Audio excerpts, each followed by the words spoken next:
Everyone welcome to my channel. ತಮ್ಮೆಲ್ಲರಿಗೂ ನಮ್ಮ ಚಾನಲ್ಗೆ ಸ್ವಾಗತವನ್ನು ಕೋರುತ್ತಾ ಇವತ್ತಿನ ವಿಡಿಯೋದಲ್ಲಿ ತಮ್ಮೊಂದಿಗೆ 2026-27ನೇ ಶೈಕ್ಷಣಿಕ ಸಾಲಿನ ಆದರ್ಶ ವಿದ್ಯಾಲಯದ ಪ್ರವೇಶ ಪರೀಕ್ಷೆಗೆ ಸಂಬಂಧಪಟ್ಟಂತೆ ಇಲ್ಲಿ ಸಮಗ್ರ ಶಿಕ್ಷಣ ಕರ್ನಾಟಕ ಇವರು ನೀಡಿರುವಂತಹ ಕೆಲವೊಂದು ಸೂಚನೆಗಳನ್ನು ತಮ್ಮೊಂದಿಗೆ ಇವತ್ತು ಹಂಚಿಕೊಳ್ತಾ ಇದ್ದೀನಿ.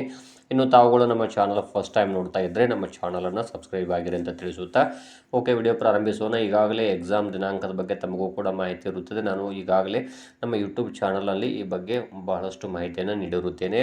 ಹಾಗಾದರೆ ಇಲ್ಲಿ 2026-27ನೇ ಸಾಲಿನ ಆದರ್ಶ ವಿದ್ಯಾಲಯದ ಪ್ರವೇಶ ಪರೀಕ್ಷೆಗೆ ಸಂಬಂಧಪಟ್ಟಂತೆ ಎಕ್ಸಾಮ್ ದಿನಾಂಕ 22ನೇ ಮಾರ್ಚ್ 2026ರಂದು ಇಡೀ ರಾಜ್ಯದಲ್ಲಿ ಏಕಕಾಲಕ್ಕೆ ನಡೀತದೆ. ಹಾಗಾದರೆ ಆ ಎಕ್ಸಾಮ್ಗೆ ಸಂಬಂಧಪಟ್ಟಂಥ ಸೂಚನೆಗಳನ್ನು ನೋಡ್ತಾ ಹೋಗೋಣ. ಇಲ್ಲಿ ಮೊದಲನೇದಾಗಿ ನೋಡಬಹುದು, ಪ್ರವೇಶ ಪರೀಕ್ಷೆ ದಿನಾಂಕ 22ನೇ ಮಾರ್ಚ್ 2026ರಂದು ಇಡೀ ರಾಜ್ಯದಲ್ಲಿ ಏಕಕಾಲಕ್ಕೆ ನಡೆಯುತ್ತದೆ. ಇಲ್ಲಿ ತಮಗೆಲ್ಲರ ಗೊತ್ತಿರುವ ಹಾಗೆ ಹಾಲ್ ಟಿಕೆಟಲ್ಲೂ ಕೂಡ ಈ ದಿನಾಂಕ ಮೆನ್ಷನ್ ಆಗಿರುತ್ತೆ, ತಾವು ಕೂಡ ವೀಕ್ಷಿಸಬಹುದು ಅಂತ ತಿಳಿಸುತ್ತಾ, ಇನ್ನು ಎರಡನೇದಾಗಿ ಅರ್ಜಿ ಸಲ್ಲಿಸಿದ ಅಭ್ಯರ್ಥಿಗಳು ದಿನಾಂಕ 21ನೇ ಮಾರ್ಚ್ 2026ರ ಒಳಗಾಗಿ ಪ್ರವೇಶ ಪತ್ರವನ್ನು ಡೌನ್ಲೋಡ್ ಮಾಡಿಕೊಳ್ಬೇಕು ಅಂತ ಕೂಡ ತಿಳಿಸಲಾಗಿರುತ್ತದೆ. ಇನ್ನು ಯಾರು ತಾವು ಡೌನ್ಲೋಡ್ ಮಾಡ್ಕೊಂಡಿಲ್ಲ ತಾವೆಲ್ಲರೂ ಕೂಡ ಆದರ್ಶ ವಿದ್ಯಾಲಯದ ಹಾಲ್ ಟಿಕೆಟನ್ನು ಡೌನ್ಲೋಡ್ ಮಾಡ್ಕೊಳ್ಳಿ. ಅದು ಹೇಗೆ ಡೌನ್ಲೋಡ್ ಮಾಡೋದನ್ನು ಕೂಡ ನಾನು ತಿಳಿಸ್ಕೊಟ್ಟಿರ್ತೇನೆ. ಅಥವಾ ತಮಗೆ ಆ ರೀತಿ ಡೌನ್ಲೋಡ್ ಮಾಡ್ಕೊಳ್ಳಿಕ್ಕೆ ಬರಲಿಲ್ಲ ಅಂದರೆ ತಾವು ಏನು ಮಾಡ್ಬೋದು, ನೆಟ್ ಸೆಂಟರ್ಗಳಿಗೆ ಹೋಗಿ ತಾವು ಡೌನ್ಲೋಡ್ ಮಾಡ್ಕೊಳ್ಬೋದು. SATS ನಂಬರ್ ಇದ್ದರೆ ಸಾಕು, ತಮ್ಮ ಮಗ ಅಥವಾ ಮಗಳ ಹಾಲ್ ಟಿಕೆಟನ್ನು ಡೌನ್ಲೋಡ್ ಮಾಡಿಕೊಡ್ತಾರೆ. ಇನ್ನು ಪರೀಕ್ಷಾ ಸಮಯ ನೋಡ್ತಾ ಹೋಗಿ ದಿನಾಂಕ 22ನೇ ಮಾರ್ಚ್ 2026ರಂದು ಭಾನುವಾರ ಬೆಳಗ್ಗೆ 10:30ರಿಂದ ಮಧ್ಯಾಹ್ನ 1ರವರೆಗೆ ಎಕ್ಸಾಮು ನಡೆಯುತ್ತದೆ.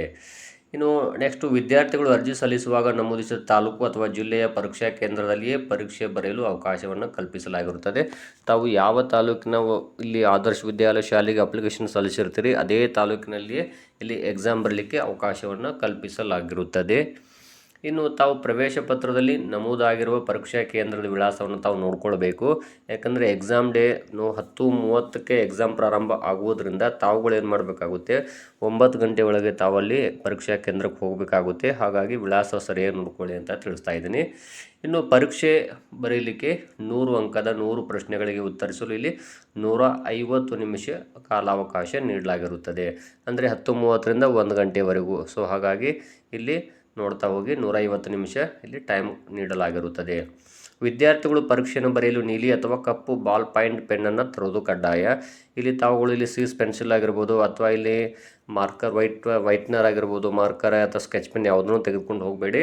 ಇಲ್ಲಿ ನೀವು ನೀಲಿ ಅಥವಾ ಕಪ್ಪು ಬಾಲ್ ಪಾಯಿಂಟ್ ಪೆನ್ನನ್ನು ತೆಗೆದುಕೊಂಡು ಹೋಗಬೇಕು, ಜೆಲ್ ಪೆನ್ನನ್ನು ತೆಗೆದುಕೊಂಡು ಹೋಗಬೇಡಿ. OMR ಉತ್ತರ ಪತ್ರಿಕೆ ಮೇಲ್ಭಾಗದಲ್ಲಿ ಬರೆಯುವಾಗ ಅಥವಾ ಶೇಡಿಂಗ್ ಮಾಡುವಾಗ ಕೆಲವು ಸೂಚನೆಗಳನ್ನು ತಾವು ಪಾಲಿಸಬೇಕಾಗುತ್ತದೆ. ಏನು ಅಂದರೆ, ಪರೀಕ್ಷೆ ಸಮಯ ಬೆಳಗ್ಗೆ 10:30 ಗಂಟೆ ಆದರೆ ತಾವುಗಳು 9 ಗಂಟೆಗೆ ಪರೀಕ್ಷಾ ಕೇಂದ್ರದಲ್ಲಿರಬೇಕು. ಪರೀಕ್ಷಾ ಕೇಂದ್ರದಲ್ಲಿ ತಾವು ತಮ್ಮ ರೋಲ್ ನಂಬರ್ ಹುಡುಕಲು ಸಾಕಷ್ಟು ಸಮಯ ಬೇಕಾಗುತ್ತದೆ. ಆದ್ದರಿಂದ 1 ಗಂಟೆ ಮುಂಚಿತವಾಗಿ ತಾವು ಪರೀಕ್ಷಾ ಕೇಂದ್ರದಲ್ಲಿ ಹಾಜರಿರುವುದು ಉತ್ತಮ ಅನ್ನುವಂಥದ್ದು ನನ್ನ ಅಭಿಪ್ರಾಯ.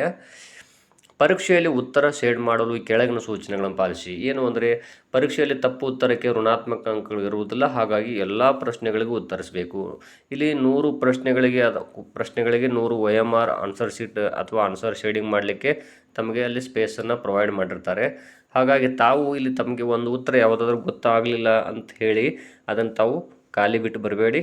ಯಾವುದಾದ್ರೂ ಸಮೀಪದ ಒಂದು ಉತ್ತರಕ್ಕೆ ತಾವು ಶೇಡಿಂಗ್ ಮಾಡುವುದು ಉತ್ತಮ, ಅದು ಕೂಡ ಸರಿಯಾಗುವ ಚಾನ್ಸಸ್ ಇರುತ್ತದೆ. ಇನ್ನು ಮೊದಲಿಗೆ ನಿಮಗೆ ಗೊತ್ತಿರುವ ಪ್ರಶ್ನೆಗಳಿಗೆ ಉತ್ತರಿಸುವುದು ಉತ್ತಮ. ಯಾಕೆಂದರೆ ಇಲ್ಲಿ ಕನ್ನಡ ವಿಷಯದಲ್ಲಿ ಒಟ್ಟು 16 ಪ್ರಶ್ನೆಗಳಿರ್ತವೆ. ಅಂದರೆ ಅದರಲ್ಲಿ ಒಂದು 10 ಉತ್ತರಗಳು ತಮಗೆ ಗೊತ್ತಿದ್ದಾವೆ. 10 ಉತ್ತರಗಳಿಗೆ ತಾವು ಆನ್ಸರನ್ನು ಶೇಡಿಂಗ್ ಮಾಡಿ ನೆಕ್ಸ್ಟ್ ಇಂಗ್ಲೀಷ್ ವಿಷಯಕ್ಕೆ ಹೋಗ್ರಿ. ಅಲ್ಲಿ ಕೂಡ 16 ಪ್ರಶ್ನೆಗಳಿದ್ದಾಗ ತಾವು ತಮಗೆ ಒಂದು 5 ಉತ್ತರಗಳು ಗೊತ್ತಾದವು 5 ಹಾಕಿ. ಈ ರೀತಿ ಮೊದಲು ಎಲ್ಲ ವಿಷಯಗಳಲ್ಲಿ ತಮಗೆ ಗೊತ್ತಿರುವಂತಹ ಒಂದು ಪ್ರಶ್ನೆಗಳಿಗೆ ಉತ್ತರವನ್ನು ಶೇಡಿಂಗ್ ಮಾಡಿ ನೆಕ್ಸ್ಟ್ 2ನೇ ರೌಂಡಿಗೆ ಯಾವ್ಯಾವ ಪ್ರಶ್ನೆಗಳಿಗೆ ತಾವು ಬಿಟ್ಟಿದ್ದೀರಿ ಅಂತೇಳಿ OMR ಆನ್ಸರ್ ಶೀಟನ್ನು ಚೆಕ್ ಮಾಡ್ಕೊಳ್ಳಿ ಅಂತ ತಿಳಿಸ್ತಾ ಇದ್ದೀನಿ. ಇನ್ನು ನೆಕ್ಸ್ಟ್ ಎಲ್ಲ ಪ್ರಶ್ನೆಗಳಿಗೂ ಉತ್ತರಿಸೋದು ಉತ್ತಮ. ಇಲ್ಲಿ ವರ್ಷನ್ ಕೋಡ್ ಮತ್ತು ಪ್ರಶ್ನೆ ಪತ್ರಿಕೆ ವಿಷಯ ಮತ್ತು ಆಪ್ಷನ್ ಬೇರೆ ಬೇರೆ ಆಗಿರುತ್ತವೆ. ಆದ್ದರಿಂದ ತಾವು ಸೂಕ್ಷ್ಮವಾಗಿ ಇಲ್ಲಿ ಎಕ್ಸಾಮನ್ನು ಬರೀಬೇಕಾಗುತ್ತದೆ. ಇಲ್ಲಿ ಅಕ್ಕಪಕ್ಕದಲ್ಲಿ ಕುಳಿತಿರುವಂತಹ ಯಾವುದೇ ವಿದ್ಯಾರ್ಥಿಗಳಿಂದ ತಾವು ಆನ್ಸರನ್ನು ಕೇಳುವುದಾಗಲಿ ಮಾಡಬೇಡಿ. ಯಾಕಂದರೆ ಇಲ್ಲಿ 4ರಿಂದ 6 ವರ್ಷನ್ ಕ್ವಶನ್ ಪೇಪರ್ಗಳು ಇರುವುದರಿಂದ ಸೊ ಇಲ್ಲಿ ಪ್ರಶ್ನೆಗಳು ಅಥವಾ ಆಪ್ಷನ್ಸ್ಗಳು ಕೂಡ ಚೇಂಜ್ ಇರುತ್ತವೆ. ಇನ್ನು ಯಾರೂ ಕೂಡ ಇಲ್ಲಿ ಒತ್ತಡಕ್ಕೆ ಅಥವಾ ಭಯಭೀತರಾಗಬೇಡಿ. ಇದು ಕೇವಲ 5ನೇ ತರಗತಿ ಮಟ್ಟದ ಪ್ರಶ್ನೆ ಪತ್ರಿಕೆ ಆಗಿರುತ್ತದೆ. ಪರೀಕ್ಷೆಯ ಮೊದಲ 10 ನಿಮಿಷ OMRನಲ್ಲಿ ವಿದ್ಯಾರ್ಥಿ ಹೆಸರು, ನೋಂದಣಿ ಸಂಖ್ಯೆ, ಪ್ರಶ್ನೆ ಪತ್ರಿಕೆ ವರ್ಷನ್ ಕೋಡ್ ಹಾಗೂ ಕ್ರಮ ಸಂಖ್ಯೆ ಬರಲಿ ಅವಕಾಶ ನೀಡಲಾಗುತ್ತದೆ. ಎಕ್ಸಾಮ್ ಸ್ಟಾರ್ಟ್ ಆದ ಕೂಡಲೇ ಮೊದಲಿಗೆ ಅಲ್ಲಿ ತಮ್ಮ ರೋಲ್ ನಂಬರ್ ಆಗಿರ್ಬೋದು ಅಥವಾ ಅಲ್ಲಿ ತಮ್ಮ ಸಿಗ್ನೇಚರ್ ಆಗಿರ್ಬೋದು, ಅದರೊಂದಿಗೆ ಇಲ್ಲಿ ಪ್ರಶ್ನೆ ಪತ್ರಿಕೆ ವರ್ಷನ್ ಕೋಡನ್ನು ಶೇಡಿಂಗ್ ಮಾಡಲಿಕ್ಕೆ ಟೈಮನ್ನು ನೀಡಲಾಗುತ್ತದೆ. ನಿಮಗೆ ಇಲ್ಲಿ ವಿದ್ಯಾರ್ಥಿ ಹೆಸರು, ನೋಂದಣಿ ಸಂಖ್ಯೆ, ಪ್ರಶ್ನೆ ಪತ್ರಿಕೆ ಆವೃತ್ತಿ ಸಂಖ್ಯೆ ತುಂಬಲು ಗೊಂದಲ ಆದಲ್ಲಿ ಪರೀಕ್ಷೆಯ ಮೇಲ್ವಿಚಾರಕರನ್ನು ಕೇಳಿ ತಾವು ಮಾಹಿತಿಯನ್ನು ಪಡೆದುಕೊಳ್ಳಬೇಕು. ಒಂದು ವೇಳೆ OMRನಲ್ಲಿ ಎಲ್ಲ ಮಾಹಿತಿ ಪ್ರಿಂಟೆಡ್ ಅಂದರೆ ಮೊದಲೇ ಪ್ರಿಂಟೆಡ್ ಆಗಿದ್ದರೆ ತಾವು ಯಾವುದೇ ಮಾಹಿತಿಯನ್ನು ತುಂಬ ಅವಶ್ಯಕತೆ ಇರುವುದಿಲ್ಲ.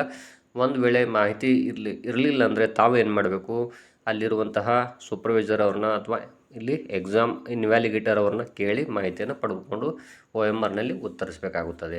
ಇನ್ನು OMRನಲ್ಲಿ ಉತ್ತರಗಳನ್ನು ತುಂಬುವಾಗ ಕೆಳಭಾಗದಲ್ಲಿ ಪ್ರತಿ ವಿಷಯಕ್ಕೆ ಸಂಬಂಧಪಟ್ಟಂತೆ ಕನ್ನಡದಲ್ಲಿ 16 ಅಂಕಗಳು, ಇಂಗ್ಲೀಷಲ್ಲಿ 16 ಅಂಕಗಳು, ಗಣಿತ 16, ವಿಜ್ಞಾನ 16, ಸಮಾಜ ವಿಜ್ಞಾನ 16 ಅಂಕಗಳು, ಅದರೊಂದಿಗೆ ಸಾಮಾನ್ಯ ಜ್ಞಾನ 10 ಅಂಕಗಳು, ಮಾನಸಿಕ ಸಾಮರ್ಥ್ಯ 10 ಅಂಕಗಳು, ಒಟ್ಟು 100 ಅಂಕದ ಪ್ರಶ್ನೆ ಪತ್ರಿಕೆಗೆ 100 ಅಂಕದ ಇಲ್ಲಿ ಆಪ್ಷನ್ಸ್ಗಳನ್ನು ನೀಡಲಾಗಿರುತ್ತದೆ.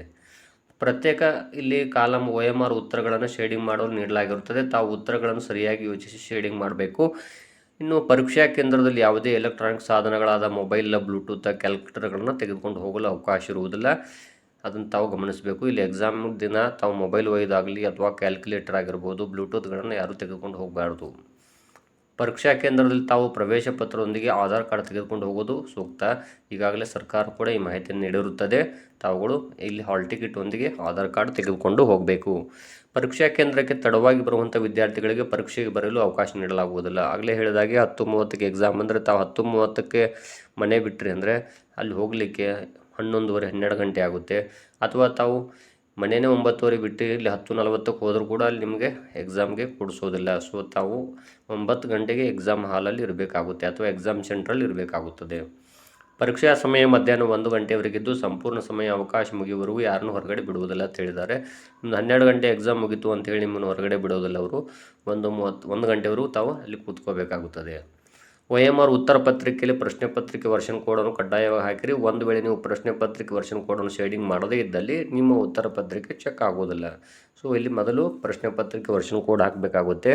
ಈ ವಿಡಿಯೋ ನೋಡ್ತಿರೋರಿಗೆ ತಮ್ಗೆ ಯಾರಿಗಾದ್ರೂ ಇದ್ರ ಬಗ್ಗೆ ಕನ್ಫ್ಯೂಷನ್ ಇತ್ತು ಅಂದರೆ ಅಲ್ಲಿರುವಂಥ ಎಕ್ಸಾಮ್ ಹಾಲಲ್ಲಿ ಇನ್ವ್ಯಾಲಿಡೇಟರ್ ಇರ್ತಾರೆ ಅಥವಾ ಸೂಪರ್ವೈಸರ್ ಅಂತ ಇರ್ತಾರೆ, ಅವ್ರಿಗೆ ಕೇಳಿ ತಾವು ಅಲ್ಲಿ ಶೇಡಿಂಗನ್ನು ಮಾಡಿಸ್ಬೇಕಾಗುತ್ತದೆ.